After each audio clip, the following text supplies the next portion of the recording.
Hola a todos, un abrazo virtual a la distancia y agradecido con Dios porque nos da la oportunidad de conectarnos a través de este medio y tener un espacio de reflexión para aprender de la palabra de Dios. Quiero invitarte que podamos leer lo que el apóstol Pablo le escribió a los Efesios en el capítulo 2, versos 11 al 13. Por tanto, acordaos de que en otro tiempo vosotros, los gentiles, en cuanto a la carne, erais llamados incircuncisión por la llamada circuncisión hecha con mano en la carne. En aquel tiempo estabais sin Cristo, alejados de la ciudadanía de Israel y ajenos a los pactos de la promesa, sin esperanza y sin Dios en el mundo. Pero ahora en Cristo Jesús, vosotros que en otro tiempo estabais lejos, habéis sido hechos cercanos por la sangre de Cristo. Déjame comenzar en este día contándote una historia. Hace muchos años, a inicios del siglo XX, era el año 1905, había un juego de béisbol. El bateador en turno se acercó al home, el pitcher lanzó la pelota, el bateador golpea la pelota con fuerza, la pelota sale rodando sobre el terreno de juego, pero para mala suerte del bateador, la pelota golpeó una piedra que estaba allí sobre el terreno de juego y se desvió exactamente donde estaba parado el primera base, quien simplemente levantó la pelota, hizo el out. El corredor enojado, por supuesto, fue directamente hacia la piedra y la pateó con furia, enojado. El primera base, para evitar que la piedra volviera a interferir en el juego, la levantó para tirarla, pero en el momento que la levanta, la observa por un momento, vio algo en la piedra que le llamó la atención y entonces en vez de tirarla, la guardó en su bolsillo. Por la noche, aquel primera base regresó al parque de béisbol, ahora con una linterna en la mano y una cubeta, y comenzó a levantar todas las piedras que encontró en el campo de juego y llenó la cubeta. Al siguiente día, llevó las piedras para que las revisaran a una joyería. ¿Y qué cree? Las piedras contenían oro, mucho oro. El primera base, sumamente emocionado entonces, llamó a dos amigos que tenían dinero y rápidamente trazaron un plan, se asociaron los tres y fueron y le ofrecieron una oferta para comprar el parque de béisbol. Fueron al dueño y le ofrecieron: vamos a comprar ese parque de béisbol, lo queremos. Y el dueño, sin pensarlo mucho, dijo: bueno, ¿quién me puede querer comprar ese parque de béisbol? Y lo vendió, claro. De esa manera, estos tres amigos se hicieron ricos. Lo que para ese corredor enojado, esa piedra representó solo un estorbo en el camino, para esa primera base descubrió que a través de esa piedra él se había convertido en una persona muy rica. Déjame decirte que en algún sentido esta historia de béisbol tiene un paralelo con la historia que el apóstol Pablo nos está presentando en Efesios capítulo 2. El apóstol Pablo nos va a decir que hemos encontrado en el camino, escuche, hemos encontrado algo que no merecíamos, pero lo hemos encontrado y quizá no nos dábamos cuenta, pero es importante que sepamos lo que hemos hallado. Y es muy importante porque cuando sabemos lo que tenemos, eso nos puede hacer muy ricos. Esto es lo que Pablo le dijo a los cristianos. Por tanto, acuérdense. Acuérdense es un imperativo. Acuérdense. Ahora, ¿sabes que la palabra acordarse que utiliza Pablo es muy interesante? Porque esta palabra no solo significa recordar algo, sino que implica recordar de memoria sin olvidar nada de lo que ha ocurrido en el pasado. Recuerda sin olvidar ningún detalle de lo que quedó atrás. Que no se te olvide tu pasado. No sé usted, pero la verdad es que cuando se trata de recordar, a veces eso es un ejercicio gracioso y en ocasiones un poco embarazoso, porque en ocasiones la memoria puede ser, como decimos coloquialmente, hasta traicionera. No sé si le ocurre a usted, pero en mi experiencia, en muchas ocasiones he querido recordar algún evento en el pasado y sencillamente no puedo. O en otras oportunidades veo a una persona y me digo a mí mismo, yo la conozco, la he visto en algún lugar, pero no la recuerdo. No recuerdo quién es, mucho menos su nombre. O bien me ha ocurrido en más de una oportunidad que alguien viene, me saluda de forma familiar y pienso en mí mismo, ¿quién es esta persona que no puedo recordar? ¿No le ha ocurrido a usted? Eso pasa en la vida cotidiana. Ahora, déjeme decirle algo. Se nos pueden olvidar algunos eventos, rostros de personas y relacionarlos con sus nombres. Pero como cristianos hay eventos y personas, hay eventos, sucesos, detalles que deberíamos recordar muy bien, no deberíamos de olvidar. Y de eso se trata el texto que hemos leído. El apóstol Pablo nos va a animar que recordemos dos cosas, dos asuntos maravillosos que en este tiempo en el que nos toca vivir, en un tiempo donde parece que no hay esperanza por ningún lado, hasta hay un pesimismo, un fatalismo que se respira en el ambiente, son valiosos para nosotros como cristianos. Primero que nada, el apóstol Pablo nos va a recordar y nos va a animar a que recordemos, oye José, oye cristiano, no te olvides, número uno, no te olvides lo que no eras en el pasado. No olvides tu pasado, pero en ese pasado no olvides que no eras.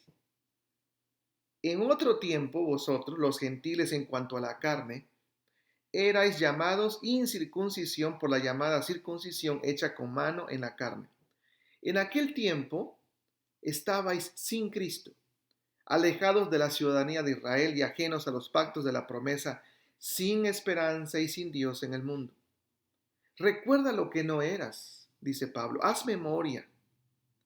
Ahora, hablando de memoria, recordemos un poquito estas ideas que Pablo está diciendo, tienen su trasfondo en el Antiguo Testamento y en la cultura judía. Según Génesis capítulo 17, la señal de que alguien pertenecía al pueblo judío y por lo tanto al pueblo de Dios era la circuncisión. En Génesis 17, eso comenzó con Abraham, y así de ahí en adelante todos los judíos eran circuncidados y por lo tanto herederos del pacto de la promesa, la presencia de Dios, la provisión de Dios, los cuidados de Dios. Ahora, los gentiles no se circuncidaban. Eso implicaba que por definición un gentil al no ser circuncidado no era parte del pueblo de Israel y no podía gozar de todos los beneficios espirituales que Dios les proveía como nación. Claro que los judíos en ese sentido eran únicos y se enorgullecían de que a través de la circuncisión ellos eran parte del pueblo escogido. Pero los gentiles no. La circuncisión era señal del pacto entre Dios y los judíos. Los gentiles estaban alejados de Dios, no eran. Los gentiles estaban espiritualmente alejados porque no estaban circuncidados y por tanto no pertenecían al pueblo de Israel. Estar bajo el pacto de la circuncisión era muy importante. Si usted lee el Antiguo Testamento, se va a dar cuenta que Dios le dio a la nación de Israel su bendición, su protección, su amor especial. De hecho, el salmista en el Salmo 147 dice, versos 19 y 20, Dios ha manifestado sus palabras a Jacob, sus estatutos y sus juicios a Israel. No ha hecho así con ninguna otra de las naciones. En cuanto a sus juicios, ellos no los conocieron ni se han enterado quién es Dios. Y el salmista termina diciendo, aleluya, nosotros sí. Los judíos no tienen ese privilegio, nosotros sí. Y los judíos se enorgullecían de ello.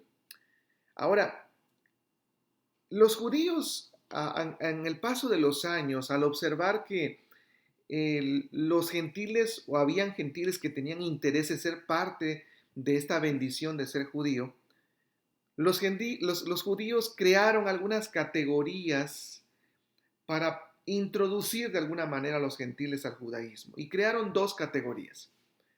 La primera es lo que se conoce como los prosélitos. Estamos hablando de gentiles que estaban enamorados del judaísmo, lo abrazaban por completo, se circuncidaban, aceptaban todas las reglas de la ley judía y entonces ellos pasaban a ser miembros hasta de una sinagoga, miembros activos. El segundo grupo o categoría eran los temerosos de Dios. Eran gentiles que se sentían atraídos por el judaísmo, se acercaban a las sinagogas, asistían a sus reuniones, guardaban ciertas fiestas judías, pero no se circuncidaban. No, no se circuncidaban ni aceptaban las reglas de las conductas judías en todos los detalles. Los temerosos de Dios, por supuesto, no eran considerados como judíos y eran considerados como una especie de prospectos para llegar a ser prosélitos. Ahora, tanto para los prosélitos como para los temerosos de Dios, siempre hubo una sensación de ser excluidos, una segunda o tercera categoría de judíos. Es más, cuando había una reunión en la sinagoga, aunque los prosélitos y los temerosos podían acudir, ningún prosélito, mucho menos un temeroso, podía ser un rabino, un maestro judío. No era posible. Tampoco ninguno de estos dos grupos podían leer el Antiguo Testamento en una reunión de la sinagoga. Es decir, los prosélitos podían ser miembros con ciertas responsabilidades, pero no había privilegios. Y los temerosos de Dios solo podían asistir, ni siquiera tener la oportunidad de hablar o hacer algo en la sinagoga. Lo digo de esta forma de manera más, digamos, coloquial.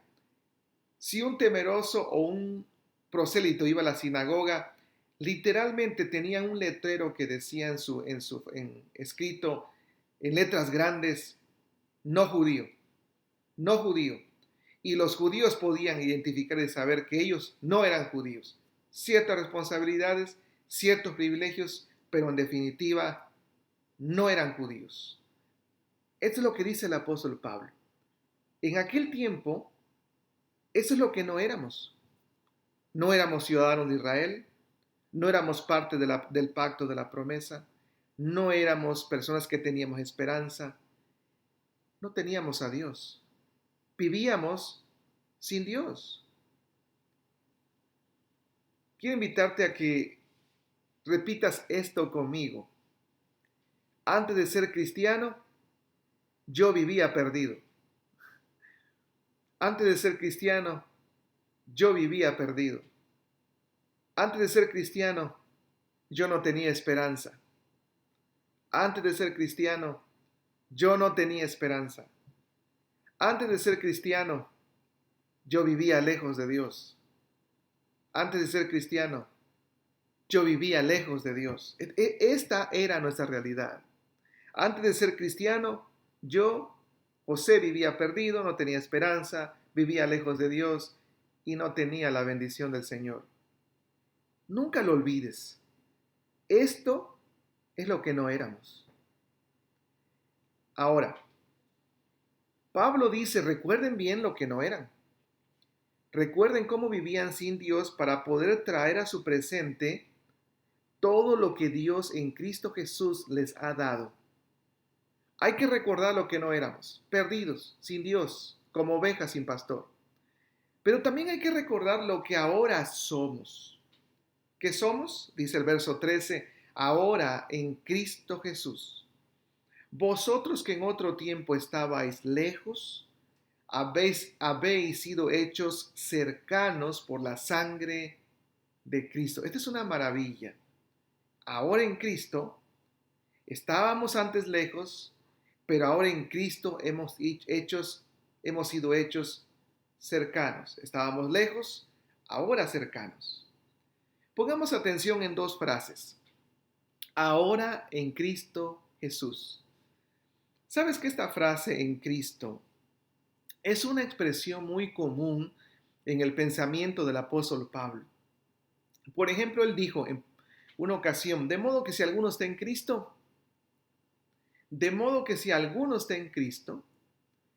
nueva criatura es.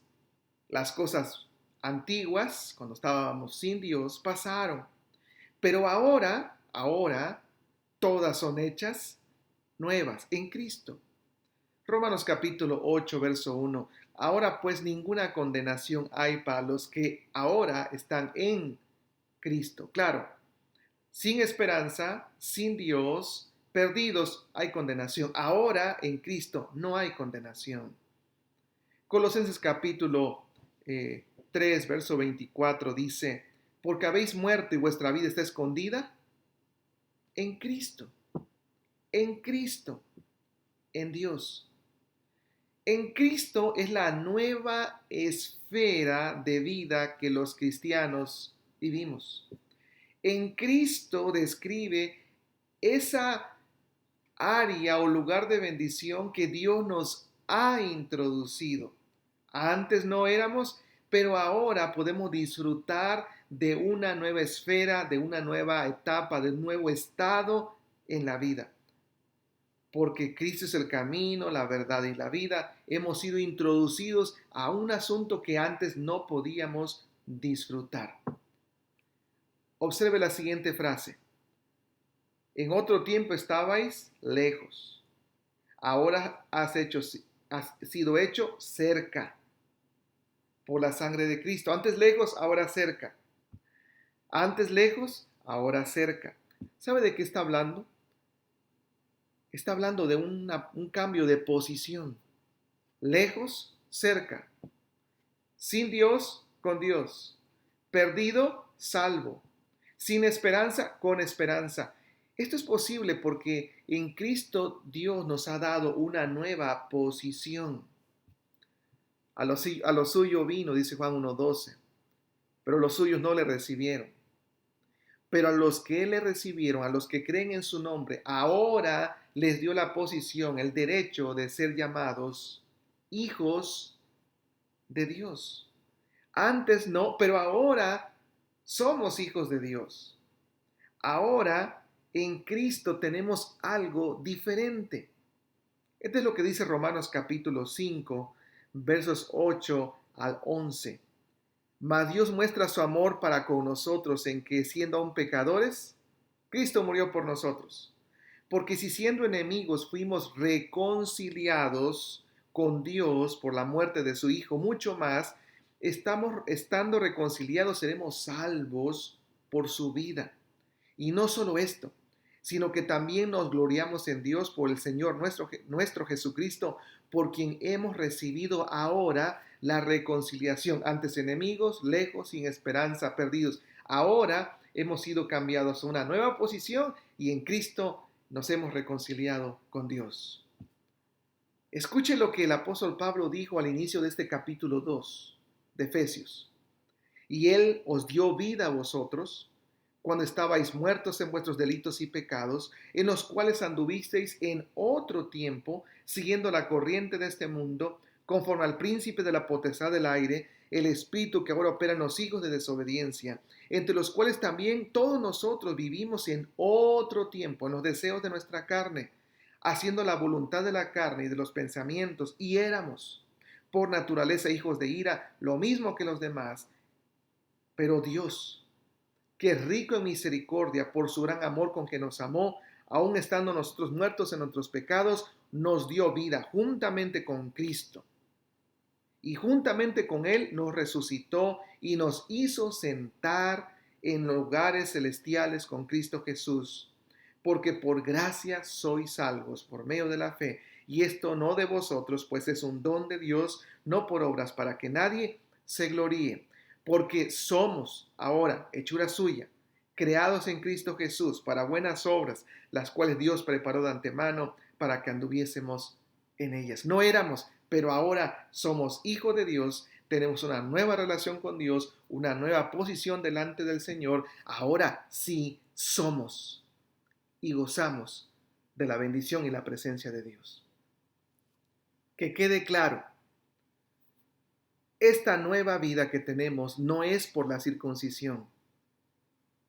Y no es necesario ser prosélito o ser temeroso de Dios para tener la bendición de Dios.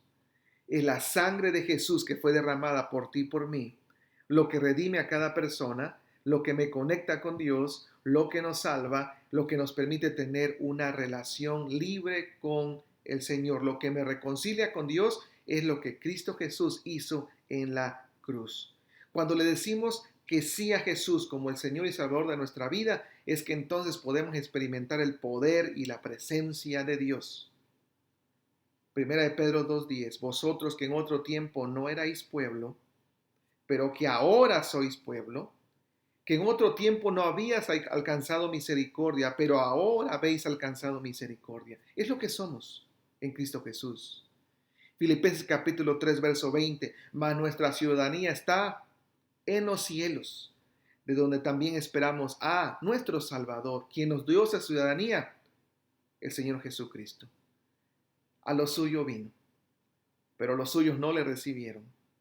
Pero los que creen y le reciben, les ha dado el derecho de ser hijos de Dios. Eso soy ahora, hijo de Dios. Una nueva posición, una nueva relación, una nueva esfera de vida. Ahora puedo decir que en Cristo Jesús soy inmensamente rico.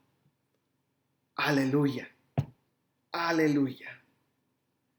Termino con una historia que dice que una pareja de inmigrantes noruegos decidieron migrar a Siria. Y bueno, como noruegos, al llegar a Siria, para tratar de mantener su identidad, siempre expresaban en casa y afuera con la gente su orgullo de su herencia por ser noruegos. Y él y ella siempre decían, mi esposa y yo somos 100% noruegos. Un día el esposo va a trabajar rebosante de felicidad y le dice a sus compañeros, mi esposa va a tener un bebé y va a ser 100% noruego. Y se la pasaba diciendo eso todos los días. Mi esposa va a tener un bebé y va a ser 100% noruego, 100% noruego, 100% noruego. Un hijo 100% noruego. De repente una mañana el esposo llega a trabajar todo triste, desanimado, deprimido. Y entonces a un compañero le preguntó, ¿qué te ocurre? ¿Qué te pasa? Y aquel varón noruego dijo, es que ayer fuimos al doctor con mi esposa y el doctor le dijo que va a tener un hijo sirio, no va a ser noruego. Y el compañero se quedó pensando y le dijo, ¿cómo que sirio si ustedes son noruegos? Y el esposo respondió, es que el doctor dijo, señora, usted va a tener un hijo de cesarea. Oh, dijo el compañero de trabajo, estás confundido. Seguramente el doctor dijo que tu esposa va a tener un hijo a través de la cesárea. Cesarea es una ciudad de Siria. Esa es otra cosa. Qué confusión, ¿verdad? No se confunda. En un mundo sin esperanza y en caos, usted y yo como creyentes podemos sonreír y con firmeza decir, mas vosotros sois linaje escogido, real sacerdocio, nación santa, pueblo adquirido por Dios, para que anunciéis las virtudes de aquel que os llamó de las tinieblas a su luz admirable, vosotros que en otro tiempo no erais pueblo, pero que ahora sois pueblo de Dios, que en otro tiempo no habíais alcanzado misericordia, pero ahora habéis alcanzado misericordia. 100% cristiano, 100% hijo de Dios, 100% en Cristo, 100% reconciliado, 100% vida eterna, 100% para siempre con Dios. ¡Qué maravilla! Nunca lo olvides. Esto es lo que somos. Gracias, Jesús, porque lo has hecho posible por tu muerte en la cruz del Calvario y porque resucitaste al tercer día. Ahora puedo ser llamado Hijo de Dios. En el nombre de Jesús, gracias, Señor. Amén.